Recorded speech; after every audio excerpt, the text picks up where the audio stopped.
Chapter 4. Trauma. You love as you were loved. Singapore was always termed home in our family. When I was about 11, I did a migrants writing course with my mum, and I wrote a piece where I too called Singapore home, not computing that these were simply my parents' words, like an echo I was programmed to repeat. It wasn't home to me. I'd never lived there, except for 3 years as a baby. I remembered nothing of it. Singapore was painted as a food-filled, fast-paced haven in my parents' nostalgia. Perth, by my reality, was dull in comparison, filled with trips to Sunday church and Saturdays in Chinese class.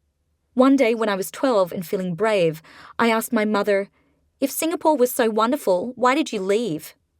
Like most migrant parents, Asian or otherwise, my mother said, "Because we wanted a better life for you children." And then she added, "In Singapore, when we left, all children had to take their father's racist language as their second language at school.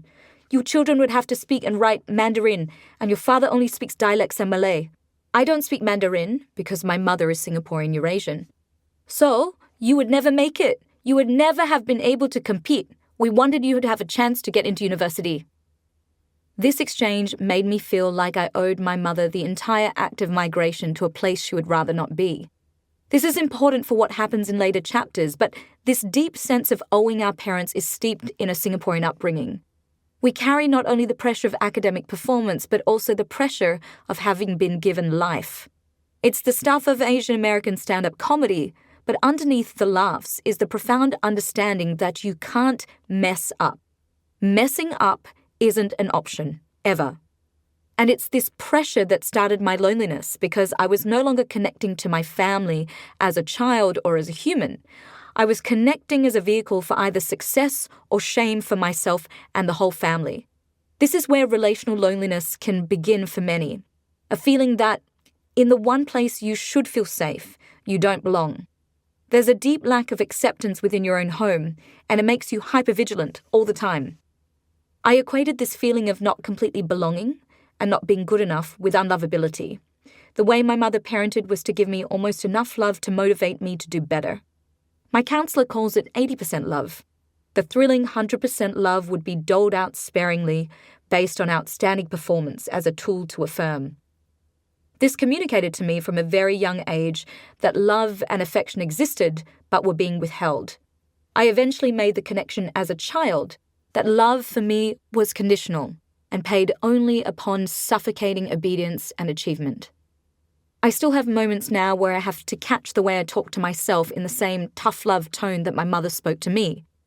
There's a part of all of us that's in automation, loving others the way we were loved. Our brains are biologically affected by how we were treated and loved as young children. How we make meaning of relationships becomes wired by these early experiences, and should we never wake up to it, can stay with us for the rest of our lives. In his book with Oprah, What Happened to You, Dr. Bruce T. Perry sums up this idea that our ability to create healthy and genuine human connection in our lives is the direct result of the human connection we received as a child. The attentive, loving behaviours of caregivers grow the neural networks that allow us to feel love and then act in loving ways towards others. If you are loved, you learn to love. Together, but alone. We've all been in a room surrounded by people, but still felt lonely. People can be there physically, but that doesn't mean they are connecting with us. Now imagine that those same people are your family. I didn't feel it was safe to call on my direct family for favour or help if I was in need. Any such favours would be held over my head as if on a virtual scoreboard. It made it difficult even to see my friends' families and how unconditionally loving they were. I experienced deep loneliness, and a lot of it was tied to my culture. Before we dive deeper into my childhood, I want to preface this by saying the antidote to loneliness is love and connection. The quest for my mother's love and our eventual forgiveness has been the true love story of my life. And maybe for many children, Asians in particular, the thirst for approval, validation, and love from our parents follows us for years and years.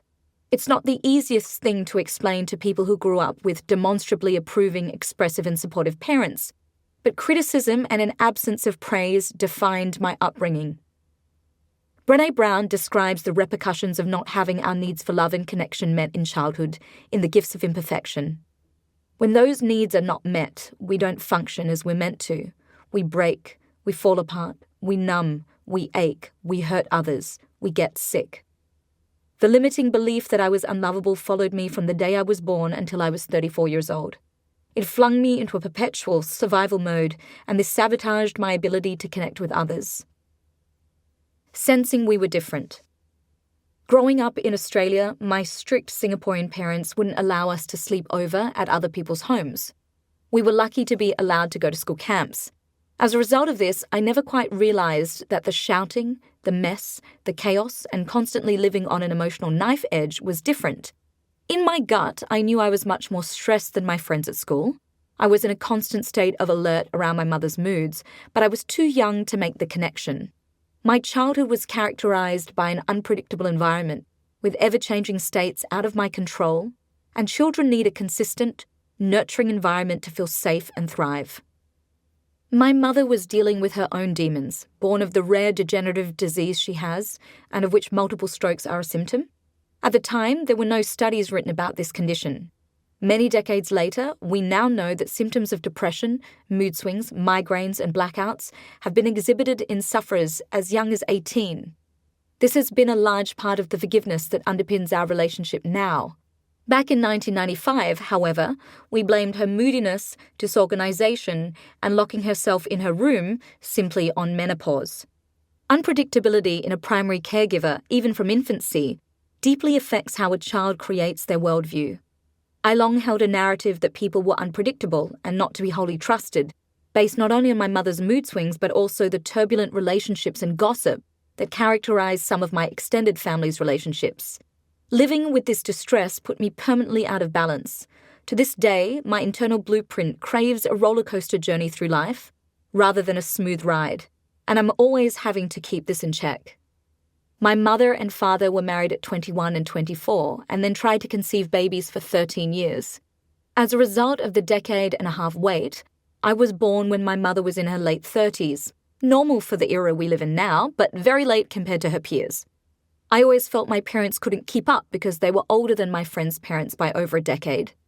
The house was so disorganized, and the sheer chaos of being in that house felt terrifying to me as a child. There was no routine. Lights were broken and not fixed for years, no fresh fruit or vegetables in the fridge. My mother was the biggest fan of canned food. I didn't even know it wasn't good for children until a friend at school told me. Toast and canned soup were her favourite things to feed us on weekends. I'd often eat cake for breakfast if an auntie had dropped some off. It was usually the only non-expired food in the fridge. Our clothes were washed on an ad hoc basis. Once I got old enough, I learnt to use the hand wash basin when I'd run out of fresh underwear because I was scared of putting the wrong items in the washing machine and breaking something that would cause me to be shouted at for days. The disorganization and lack of clocks that worked in those analog days meant my parents could never manage their time. There was always shouting before needing to leave for any outings. We had pets that my mum treated terribly, as if the dogs were there to be cheap guards for her house versus being creatures to be cared for. Once I went back home for a trip when I was living in Dubai and found her Doberman in the backyard, with rashes and flies gnawing off the flesh around his anus. She hadn't washed him for years. I wanted to hold him, but he was skittish from neglect. I looked into his sad eyes and recognized my own as a child. Yet, when it came to saving face, my parents were fantastic. My mum would make us clean the house all day if we were having people over. She would bring out the best table settings. My father would go to Fremantle markets and buy the most succulent squid and prawns. 4 times the size of those in Singapore, he would proclaim, still impressed after a decade in Australia. I would relish these gatherings because I'd know we would enjoy reduced shouting from mum in front of other people and have leftover real, tasty food in the fridge for a few days. I vowed when I grew up that I'd never live like this. In addition to being a generation apart from my peers' parents, mine were also a culture apart. By the time I was a teenager, my mother was going through menopause. She'd had a full hysterectomy. I remember her being mad at us all the time. I felt I was a total inconvenience. Her behaviour was incongruous to me because it didn't match my father's stories about how long they tried for babies. Finally, they found a doctor to treat her endometriosis, and my sister was born. I was an added bonus 2 years later. One evening when I was 9, the Grease movies were back-to-back on TV in one of their marathon promotions. One of the lead actors, Jeff Conway, played the villain Kaniki and had the same deep acne scars along his face as Mum. My observation as a child was as innocent as running your hand through sand at the beach and noticing texture. I just connected those same scars on Kaniki's face to the ones I saw on her. I ran to her as she was seated on the couch. She never hugged us. I longed to be held by my mother. I raised my hand to try to touch her cheek, and she grabbed my hand before I could. I said to her, "Mummy, you have the same skin as Kaniki. What is this?" She pushed me off her and got off the couch. She was enraged. I was petrified when she would get like this. I felt stupid and awash with shame that I'd even tried to touch her. She retorted, "Yes, you children destroyed my face." I had no idea what this meant and was too scared to ask.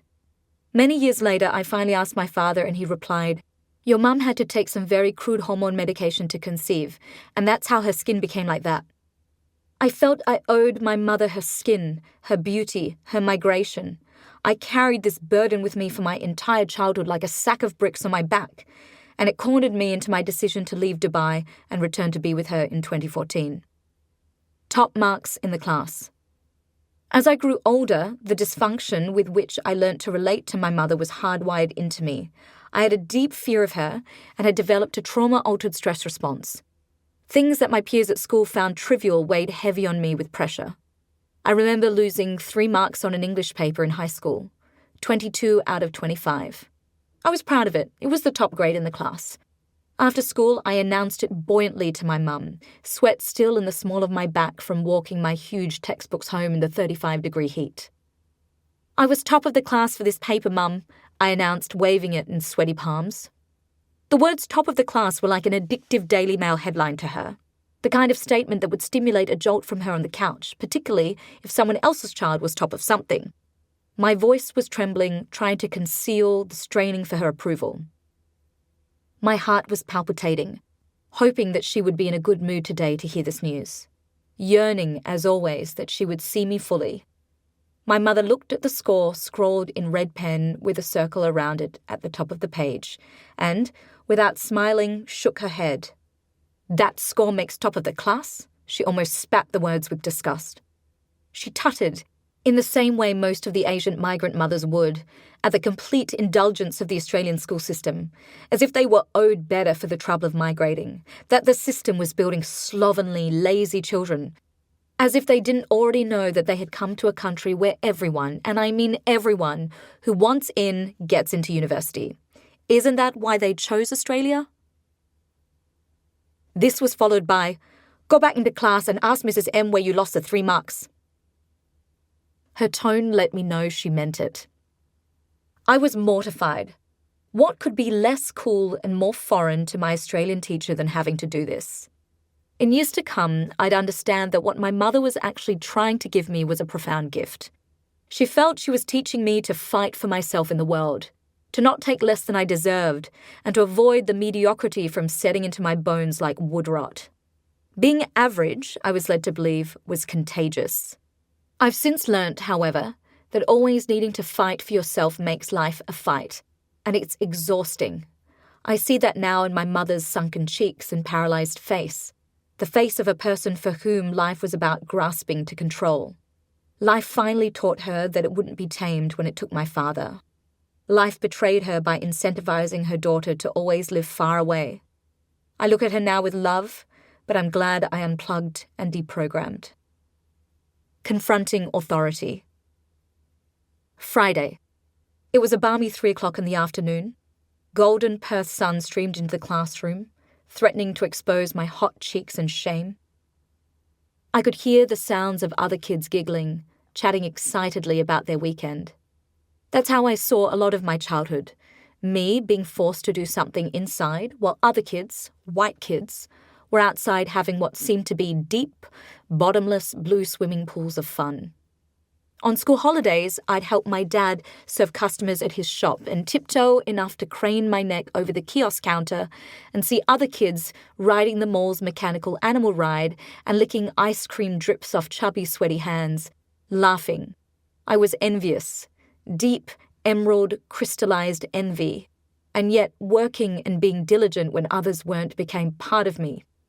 Even as I write this, it's Sunday morning in Singapore, and while I can hear people on the street laughing with their families, I'm still inside working.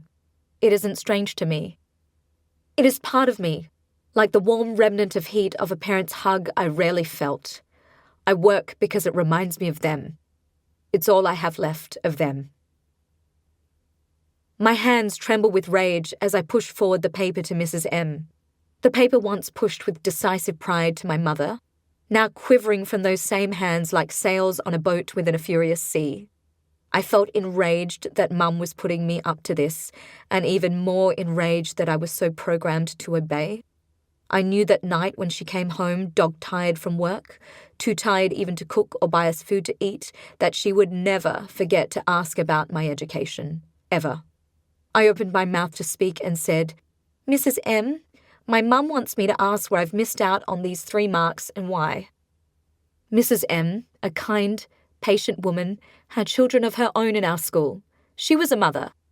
In my maladapted narrative of human connection, which I explained earlier, I felt sure she was just sick of Asian parents and Asian migrant kids keeping her behind after work because of their own cultural hang-ups. Haggling for grades must have seemed distant and foreign to her, not to mention undermining her authority. As she spoke, like many moments you'll hear about in this book, my mind left my body.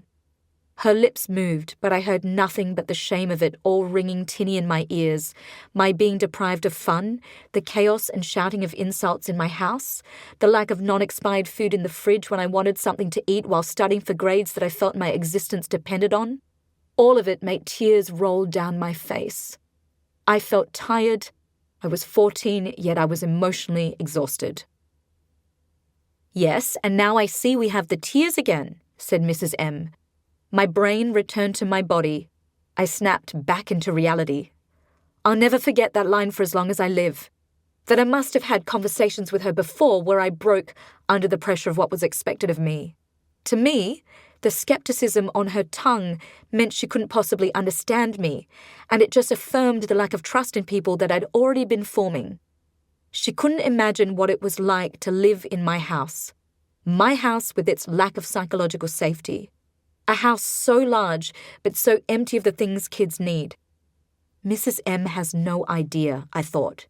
She has kids, she deals with hundreds of kids, and she thinks this is a put-on melodrama? She thinks my family is what my mother makes us project? Church-going, award-winning, respectful, don't ask for anything immigrants, and how dare I now ask for this? I vowed never to show vulnerability again, and I didn't for 22 years. In its place, I put ambition, because ambition would put oceans between me and this place when no one understood me. First love. In Dubai at 24, I fell head over heels for the kindest man I've ever met. He loved me with a ferocity I've since never known, a ferocity we feel when we fall for the first time. Things were great until I found myself picking fights and pointing out flaws. I couldn't let us slip into calm. It had to be the roller coaster of feelings. It had to be a tugging and wrestling for even more love, as if I needed 120% to make up for the 80% I'd experienced my whole childhood. It almost broke him. Now he was the exhausted one. I had to be in fight or flight for anything to be real, to feel anything. This is the stamp of trauma on our psyche, like a cattle brand on your heart. This is how it sabotages your human connections. You will relive the conditions of your childhood home in your relationships with other people, in the workplaces you choose, and the friendships you stay in, until you see the pattern clearly and seek help. There was mercy in that relationship ending. I'd have destroyed him over time. He deserved and got better from someone else, and I dragged my feet into therapy a decade later to ask tepidly, is love always meant to feel like this? The answer was no. And that's how my journey toward healing began. Juxtaposition. Remember I mentioned I had to move 4,000 kilometers away to confirm that the way I grew up was different from that of my peers? I passed off most crazy things as just being an immigrant kid, rather than acknowledging my hunch that the chronic stress was damaging me. At 17, I secured an exchange to study in Switzerland. Over the course of a year, I lived with 3 different families. Each family was delightful in their own way.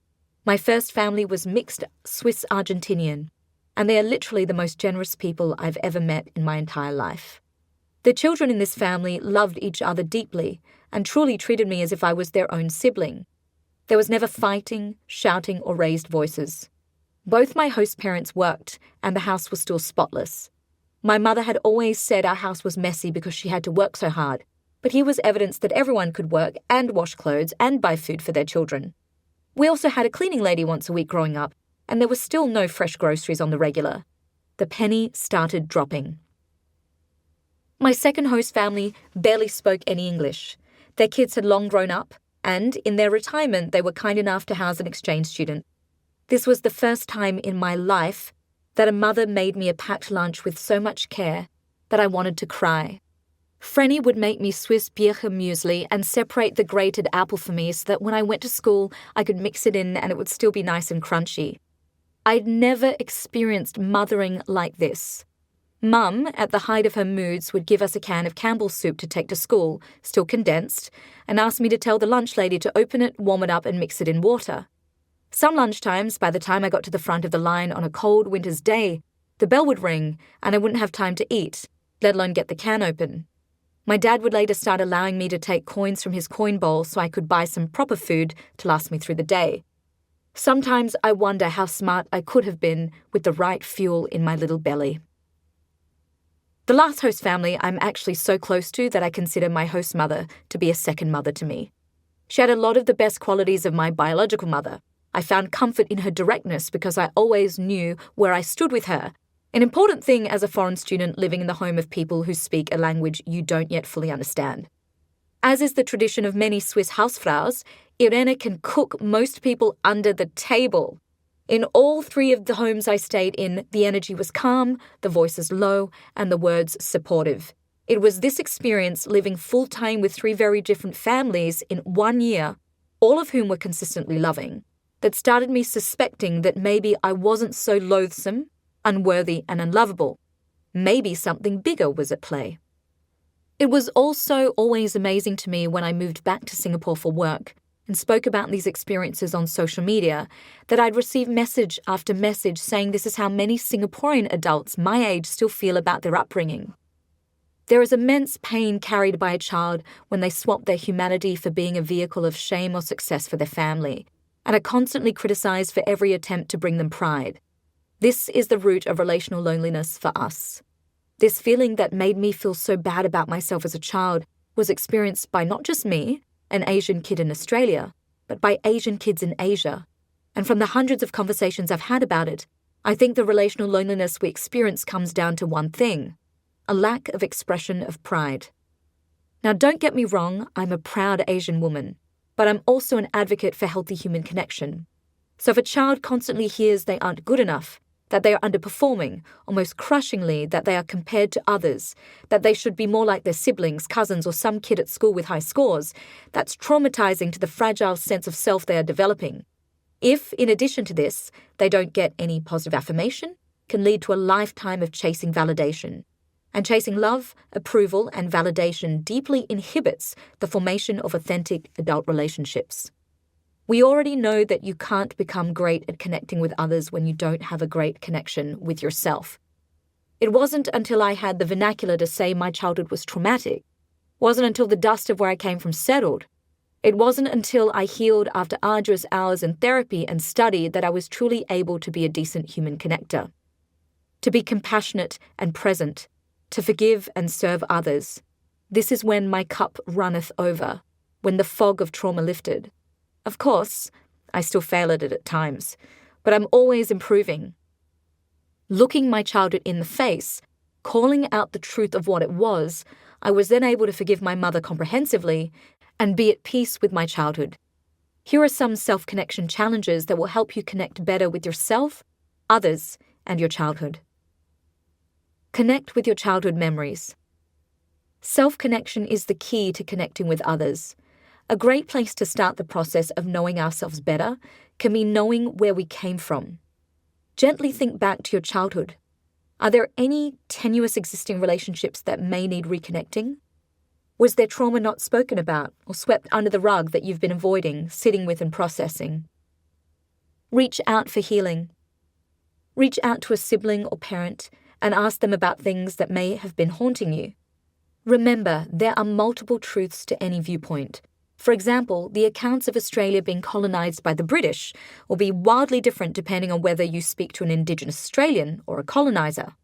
However, like it or not, both of these contradicting accounts exist in history. Using this as a metaphor, even if a sibling, parent, or relative doesn't feel the same way about your recollection of an event, it doesn't mean your feelings and version of the event aren't valid. If you're aware there's some trauma already, like loss in your direct family, connect with a trusted counsellor or therapist in your area.